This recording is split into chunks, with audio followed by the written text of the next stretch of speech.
Hello and welcome to Boom and Gloom, a Columbus Blue Jackets fan podcast where I talk about the boom, the good, and the gloom, the bad, of our beloved CBJ. I'm your host, Anthony. I go by Whaler Jacket in the social media world, and as I always say, I am Ohio's longest suffering hockey fan. I say Ohio, but sometimes I wonder if there is anyone else in the country who has suffered as long as I have. I mean, how many avid NHL hockey fans out there can say that they have seen their favorite team get past the first round of the Stanley Cup playoffs once in their entire lifetime?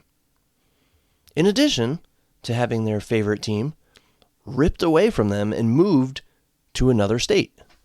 That would be the Hartford Whalers. In addition to having their college alma mater team, Miami University, lose a national championship after being up by 2 goals with a minute left in the game. My favorite AHL team, the New Haven Nighthawks, was even moved to another city and their arena was demolished. Yeah, for me to fall into all those categories, that makes me a pretty sad sack when it comes to hockey. It really makes me wonder if I'm actually the longest suffering hockey fan in the country. I thought of something else today. In 1987, the Hartford Whalers finished in first place in the Adams division. They won their first 2 playoff games against the Quebec Nordiques and then lost the next 4. That pretty much started the downfall for me. Since then, I've never seen my favorite team finish higher than 3rd place in a division. 3rd place. Yeah. That's when the Jackets had an amazing season. I forget which year it was. They finished in the top 4 in the league and still somehow wound up in 3rd place without home ice advantage in the playoffs. Talk about rotten luck. I have certainly suffered as a hockey fan, and boy, am I suffering right now. Right along with all you other Jackets fans out there. Man, things have changed dramatically since my last episode. I have, unfortunately, a lot of gloom to talk to you about today. What in the heck happened? I think that is the question on every Jackets fan's mind right now, perhaps with a little more profanity laced into it. Things were just dandy. The Jackets were 4 points ahead of the team behind them in the wild card race. They were 4 points, maybe 6, I can't remember, behind the New Jersey Devils for 3rd place in the Metro Division. Now, I'll be honest with you. I don't know where they are in the standings now because it is too painful for me to look at. I don't want to know. It is just too frustrating. All I do know is that they are at least 3 points out of the 2nd wild card spot. Probably more since the last time I checked. Frustration is synonymous with being a Blue Jackets fan. But this season, this is a whole different level. It wasn't like they were terrible from the start of the season and we were out of the playoffs by Thanksgiving. This year, there was hope. Something was just different about this team. They held a playoff spot in early March. That was not supposed to happen this year. With the loss of Johnny Gaudreau, this season was supposed to be about growth, development, and analysis. And by analysis, I mean that general manager Don Waddell would use this season to assess his team and decide what changes need to be made going forward. But something amazing happened. The team bonded. The team gelled. Youth started to develop. Leaders stepped up. when others left the lineup due to injury. Goaltenders started playing semi-decent hockey. Then, as you all know, it completely went off the rails. Everything was coming up roses for the Blue Jackets, but those roses contained ready-to-sting bees. And that's an obscure Simpsons reference. The Jackets have currently lost 6 in a row now. They have lost 8 of their last 9 games since the Stadium Series game. What the heck happened? Before I get into that, let's talk about the last 9 games. Let's do like a little recap, because to say that it has been a bad stretch is an understatement. For all you hardcore Jackets fans, this will just be a walk down bad memory lane. These last 9 games, barring their one win at Madison Square Garden against the Rangers, they've been a train wreck, an absolute train wreck. It all started after the Stadium Series game. That game was an amazing event. It was a spectacle. All eyes of the hockey world were on Columbus, and you know what? They delivered. The game was fantastic, and the Jackets won in dramatic, if not controversial, fashion. No doubt the team was on a high leading up to that game. No doubt there was a lot of mental stress leading up to that game. There was all this hoopla surrounding the team and the event, and I understand that. So when that game was over, I am sure there was a sense of relief that things could get back to normal. And what did the Jackets have to do? They had to head down to Florida and play a tough Tampa Bay Lightning team. Jet lag, coming down after a huge high, getting back to normal. I can understand that they were off their game. They did not play well, and I hope they would rebound the next game. The problem was they were next playing the defending Stanley Cup champion Florida Panthers. Not only do they lose that game, they get shut out 3-0 and are just obviously outclassed by the Panthers. They were in like a completely different league. I thought to myself after the game, does this change Don Waddell's trade deadline strategy? I know he wanted to stay put, but would this game change that? Because it was clear, just obvious, that we are not even close to being a cup contender. So maybe Waddell changes his game plan. Nope. The Jackets made one small move on trade deadline day, bringing in Luke Cunnin from the San Jose Sharks. And I'll talk more about that a little later. What happens next after the deadline? They go to MSG, and despite letting in 2 shorthanded goals on the same power play, the team seemed to be back to its regular form and stomped the Rangers 7-3. The Jackets were back, right? No, unfortunately, they were not. They have not won a game since. That was March 9th. As I record this episode, it is March 23rd. And it's much worse than simply not winning a game since March 9th. It's much worse than that. 2 days later, the Jackets went to New Jersey with an opportunity to gain ground on the Devils. This wasn't just another game to solidify their spot in the wild card, which they held at the time. No, this was an opportunity to inch closer to the third place Devils. And they had games in hand. The Jackets controlled their own destiny. Their hopes for third place in the Metro were on a wing and a prayer.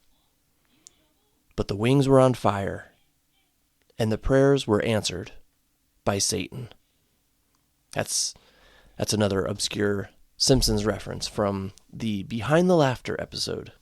Check it out if you're a Simpsons fan and haven't seen that one. Anyway, I thought this was it. The Jackets were in control of their own destiny. They'll build off the Rangers game and come away with a big win in New Jersey.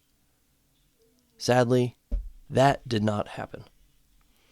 The Jackets lost 5-3, and that began an even bigger downward spiral.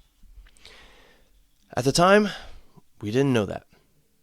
At that game, we hoped the Jackets would return home to the comfort of Nationwide Arena for a four-game homestand and get some wins. They were still in a playoff spot. They still controlled their destiny. Sure, they had some tough opponents coming into town, but they have shown they are tough opponents and were even tougher to play at their home arena. I expected them to win at least 2 of the 4 home games. They won 0. They were shut out in 3 of the 4 games. And in the game they were not shut out against the Devils, they scored 1 goal. And that was with about 6 minutes left in the game. They almost got shut out again. 4 games, 12 periods of NHL hockey, and they scored 1 goal total. The third period of that Devils game was a sight to behold. They threw everything in the kitchen sink at Jake Allen, but they made him look like a Vezina winner. Olivier was the only person who could get anything by him, despite, honestly, a fantastic period by the team. It was a fantastic period. They played great. And you know what? They played a good game against the Panthers as well. It was a defensive battle, 0-0, went to overtime. The problem was, once again, luck was not on their side. Marchenko gets called for a delay of game penalty, with 30 seconds left in the third period, which gives the Panthers a power play in overtime. Of course they're going to score on that. But let me just do a quick aside here about that penalty. That sucked. The delay of game rule was put in place to discourage players from deliberately shooting the puck over the glass. I get that completely. But in situations like this, it's kind of crappy, all right? Actually, it's very crappy. Marchenko was not intentionally shooting it over the glass. He was battling for a puck with a Panthers player along the boards, and it flipped up and over the glass. It was clearly unintentional. The puck just happened to go over the glass as a result of the puck battle. That's the downside of that rule. I wish there was a way to change that somehow, but then you get into, making it the ref's discretion, deciding whether it was intentional or not, and that opens up a whole new can of worms. Because when the ref decides whether it's intentional or not, then you have arguments from the players every time saying, I didn't mean it. Every time. That's what would happen. So I get that it has to be all or none. But maybe, somehow, the rule can be tweaked in some way where if it's the result of a puck battle and it just happens to pop up over the glass, it's not a penalty. Or, I don't know, if it's not actually shot out of play, it's not a penalty. I don't know. I don't have a solution. I just know the Jackets got screwed on that one. When it rains, it pours.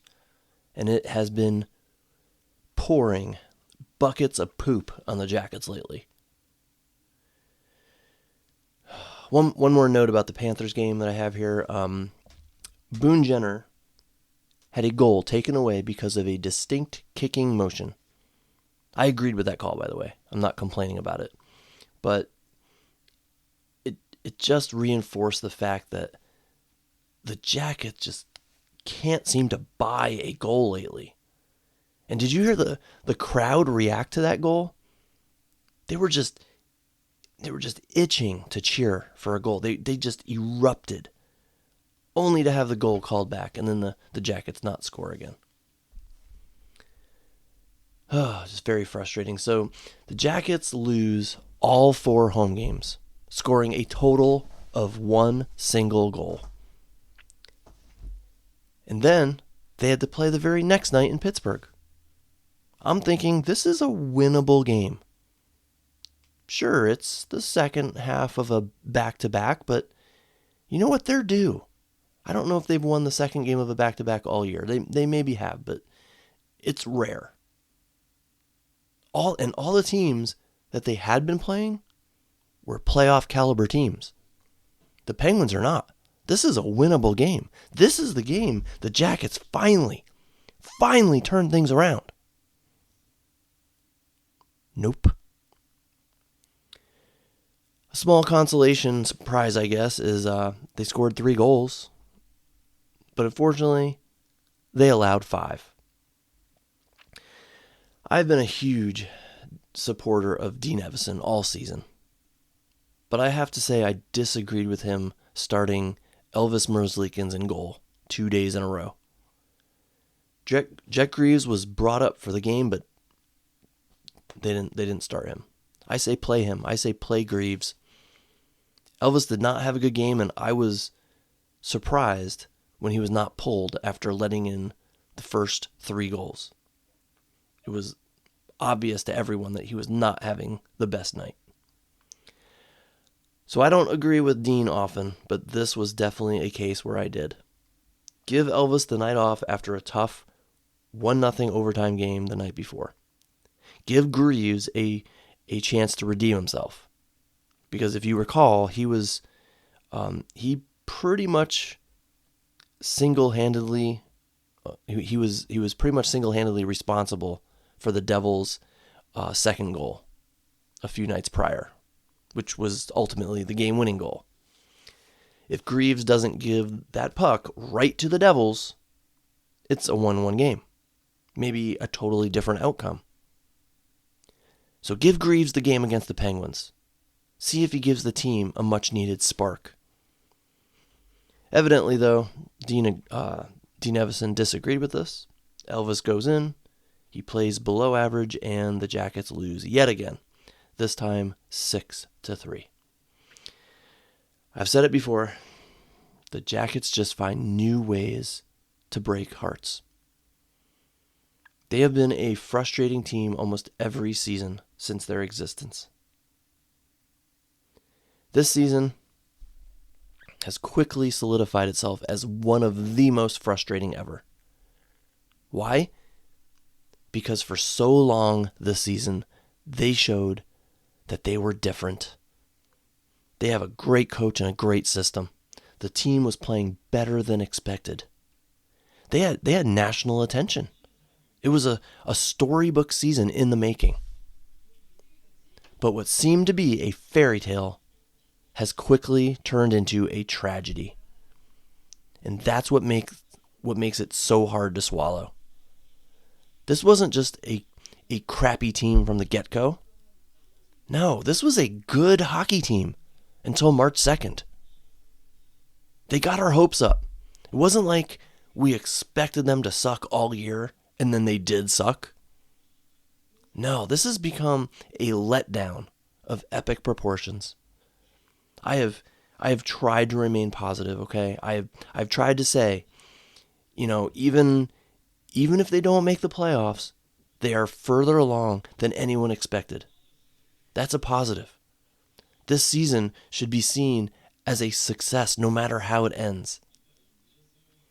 Yet I still find myself frustrated and unhappy because they were playing so well, defying all odds. And then it wasn't like they had, a bad game here, maybe a bad game there. No, they completely fell off a cliff. It wasn't just a mild letdown. It was a free fall into a canyon.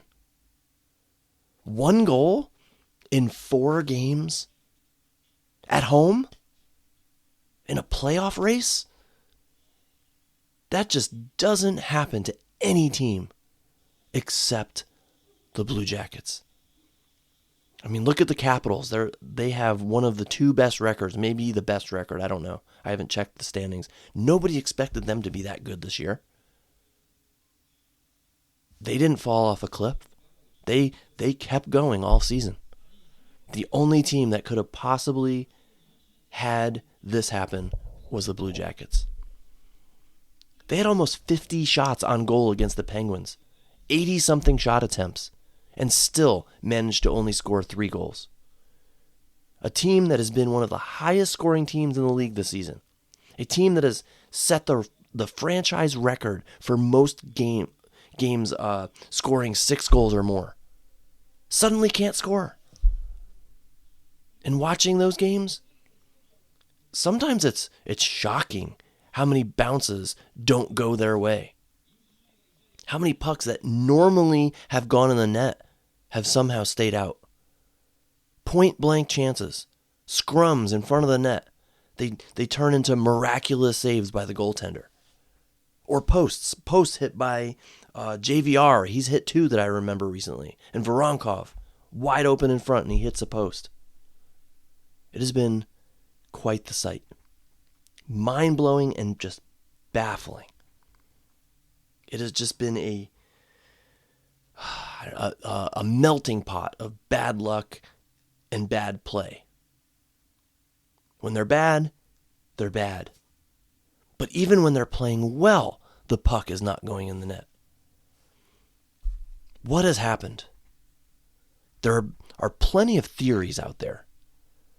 Bob McElligott, the Blue Jackets radio broadcaster, thinks it's just the schedule. There's nothing wrong with team chemistry. It's just they have had some really tough opponents. I completely disagree with this. They're an NHL team playing another NHL team. I don't care who the opponent is. You have to score more than 1 goal in 4 games at home. I don't care who the opponent is. Your power play has got to be better than 0 for the last 20 or 21, whatever it is now. It's not the schedule. Every team faces tough opponents. Every team has road trips.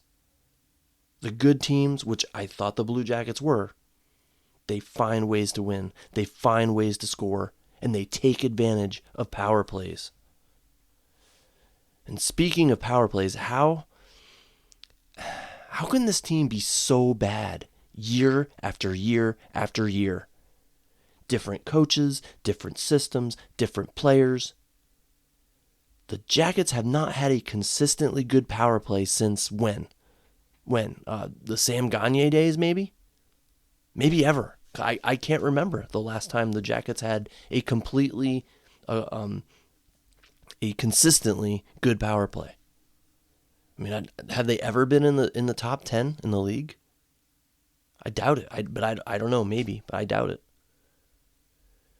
Regardless, I think it's stupid to use the Jackets' schedule as the main reason for this ludicrous slide that they're on right now. They have proven this season they can beat the big-name teams. They've beaten Vegas. They have beaten Dallas. They have beaten the Leafs. Now, granted, okay, if you look back at their results through January, they have not beaten that many good teams. Most of their wins, again, looking back to about January, their wins are against teams like the Blackhawks, the Sharks, the Flyers, teams they should beat. But they have some wins sprinkled in against some of the bigger guns. My point is, they can beat the better teams. They just haven't. So don't tell me the schedule is just too hard for them right now. They're an NHL team. In the NHL, any team can beat any other team on any given night. The Penguins beat up on the Devils right before winning against the Jackets. So please don't use the schedule as the main excuse for what's going on here. Another theory is that they have just run out of gas. I mean, let's face it, this is a very inexperienced team. Adam Fantilli has never played a full NHL season yet, and he's your number one center right now. He's what, 19, 20? Matejchuk, he's a second pair defenseman in his rookie season. I mean, he's only played, a few months when you think about it. Voronkov even, I mean, I think this is his second NHL season. Christensen, his second NHL season. Kent Johnson, what is it, his third full season? Something like that. And get all the injuries that he's had, he probably hasn't even played that. Couple that with the fact that one can argue they hit their high, which culminated with the Stadium Series game. I mean, they've played their butts off all season, played above expectations. Now, maybe they've just come back down to earth. That's the theory, at least. And I'm not sure I buy that theory. I'm just saying it's a theory. Then you have the injuries. The Jackets were cruising with Sean Monahan in the lineup. I mean, he and Voronkov and Marchenko statistically were one of the best, maybe the best first line in the National Hockey League. But no, he gets hurt. You suddenly have to break up that line, and now Adam Fantilli, who has filled in admirably, fills that void, jumps into the top line. But the loss of Monahan was a killer. Then you lose Sillinger to injury. So now you have two of your top three centers out of the lineup. And again, the Jackets had been playing without Monahan admirably, with Luca Del Belbaluz up with a big club. Then Sillinger goes down, and they just haven't been the same, haven't been able to recover. And that brings me to the next theory, which is admittedly a controversial one. It's because of the change in chemistry. What has happened in the last month or two to alter team chemistry? Well, let's see. Monahan is injured. Sillinger is injured. Del Belbaluz is sent back to the AHL. Boone Jenner returns to the lineup. Chinnikov returns to the lineup. Luke Cunnin is added to the lineup. Mikhail Putia is sent down to the AHL.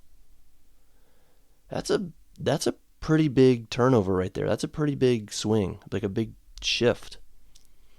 I don't really know why the Jackets are currently in this ridiculous slump, but if I had to lean towards one of these theories, it's this one. Boone, Chinny, and Cunnin added to your lineup represents 1/3 of the Jackets' top three lines. So 1/3 of your top 9 players. And now that I think about that, I think Cunnin is actually on the 4th line. So I may be off with that fraction, but we can say 1/4 of your entire forward roster. So 25% of their starting lineup changed when Jenner, Chinnikov, and Cunnin joined the team. That's a significant change. Now, I don't know about you, but I have found Luke Cunnin to be a huge disappointment. And I wasn't expecting much based on his stats. But he has practically been invisible in most of the games since he has arrived. And he was technically part of the team when the Jackets won their last game against the Rangers, but they haven't won since. I would much rather have Putia in the lineup than Cunnin. And sure, Putia is younger, less experienced, but he proved to be part of the winning Jackets of earlier in the season. Cunnin has only shown to be part of the losing Jackets of recent times. There have only been a few moves that Don Waddell has made where I disagreed. Bringing in Cunnin and not doing anything else noteworthy at the deadline, that's one of them. That's one of the things that I disagreed with him about. Bringing in Cunnin and not doing anything else noteworthy at the deadline, That's just, I don't know. That not pleased with that decision by Waddell. And as I said in my last episode, I understand why he didn't make any changes. I didn't agree with it. Now I respect it, but looking back, I wonder if it was truly the wisest decision. I mean, look at our record recently. We obviously could have used some help. I know some people are saying that getting Boone and Chinny back and Monahan back they're like getting new players at the deadline. But how has that worked out for us? It hasn't. At all. And Cunnin, as I said, was not the big splash we were hoping for. Maybe even what the team was hoping for. He was not an upgrade to the roster. He was just another depth player. And in my mind, he is no better than Putia. And he has less offensive upside than Del Belbaluz. And with Sillinger out of the lineup, you know what I would have done? I would have brought up Del Belbaluz to play center in his spot. I would have not thrown Boone Jenner in there. He's coming back from a major shoulder surgery. He is not the top line center, quote unquote, top line center of last season. He's nowhere near that form right now.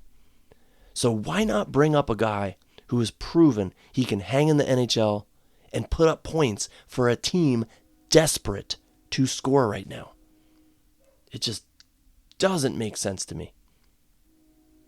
Chinnikov, I think, was slowly returning to form, but he still can't find the back of the net.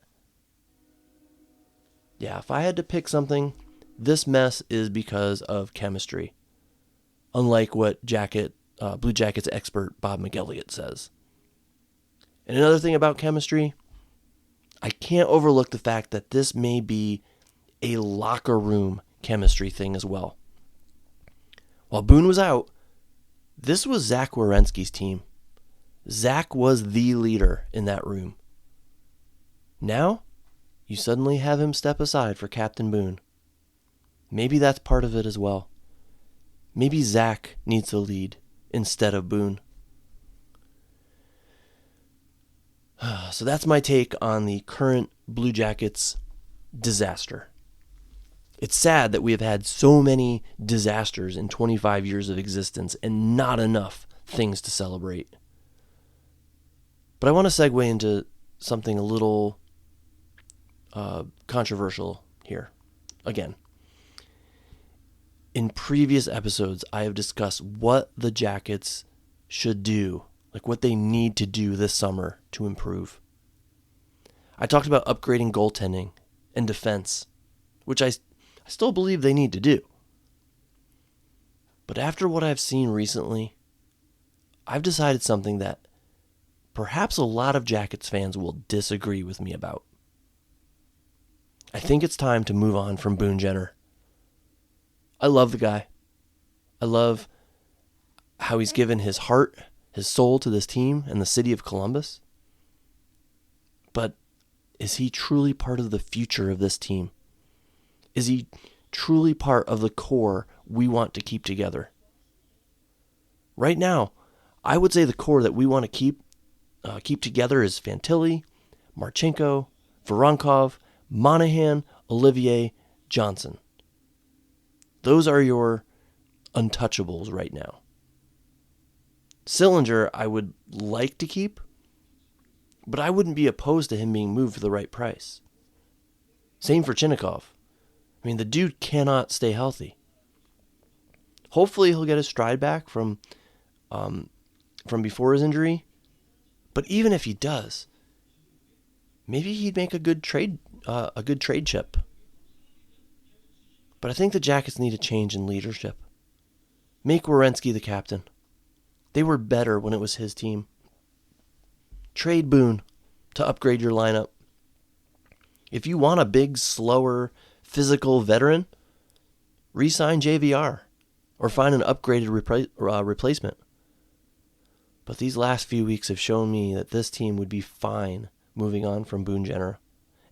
And again, I like the guy a lot, all right? But this is a business, and we want to be a better team.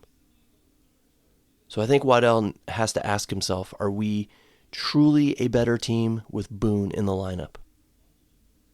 And maybe that will change when Sillinger and Monahan return, and Boone can move to a less prominent role on the wing. But as of right now, I hate to say it, but I would consider our captain expendable. And again, that may not sit well with a lot of fans out there, but if the Jackets really, truly want to be a consistent contender, they're going to have to make some tough choices. And some of those choices may not please the fans until they see the number of wins rise in the column of the standings. I was going to end this episode right there, but I have to say something really quick. I have some breaking news. It appears that Sean Monahan and Eric Goodbranson will be back this week, probably even tomorrow versus the New York Islanders. So many difficult roster decisions to make now. But as of now, Chinakhov appears that it appears that he will be a healthy scratch. I know he is not scoring, but I didn't see him as a liability. I think I'd rather have him or JVR on the second line with Fantilli and KJ instead of Boone Jenner. Or take Cunnin out of the lineup and have a 3A line. Not necessarily a fourth line, but like a 3A line that might be able to add a little scoring here and there. Cunnin, until he proves me otherwise, he's a waste of a roster spot. I mean, who would you rather have in your lineup when you were desperate to find more offense? Luke Cunnin or Yegor Chinakhov? Seriously, which of those two? You need more offense. Do you want Cunnin or Chinakhov in your lineup? I think the answer is obvious. And I think if it is true that Chinakhov is going to be a healthy scratch, then I have to, once again, as rare as it is, I have to disagree with Dean Evison here. That's all for now, gang. I'm sure if you're listening to this, including my dad, because he is a Ranger fan and they are disappointing their fans too right now, I'm sure you are just as frustrated as I am. I hate turning on a Jackets game and expecting a loss, and then seeing a loss. Recently, without it even being close. Sure, the Jackets are still in the playoff race, but let's face it, it does not look good. Even if they win 60% of their remaining games, they're not going to make the playoffs. The chances are not high. The Canadiens, Islanders, Bruins, and Rangers, they're all fighting with the Jackets for that one spot right now. The Jackets were in control of their own destiny and they let it slip away. Oh, what could have been, right? I mean, it could have been a happy ending. Instead, it's probably going to end the way a season usually ends for the Jackets, and that's with frustration. I'm going to be a hypocrite here and tell all you Jackets fans to stay positive and think about where we expected the team to be when we first started this season. Did any of you expect them to be fighting for a playoff spot in March? Neither did I. Our team has greatly improved. We have a competent head coach, a darn good coach, if you ask me. We have a competent, experienced GM. Next season and beyond, looking good right now. But again, my mouth is saying that, but my brain is thinking how frustrated I am. How much I was looking forward to the Jackets making the playoffs and how much adversity they had overcome to get there. They seem to be closing the book before they're getting to that happy fairy tale ending. If you have any questions, comments, or suggestions, please feel free to reach out to me. You can find me on Blue Sky at WhalerJacket, on Instagram as well, or shoot me an email at whalerjacket@gmail.com. I would love to hear from you, because misery loves company, right? Feel free to give me a shout and complain to your heart's content. I would be glad to commiserate with you. So this wasn't really a very upbeat episode. I'm hoping my next one will be. Until that time, take care, and yes, I'm still going to say it. I've not given up hope yet, not given up completely, so I'm going to say it. Go Jackets.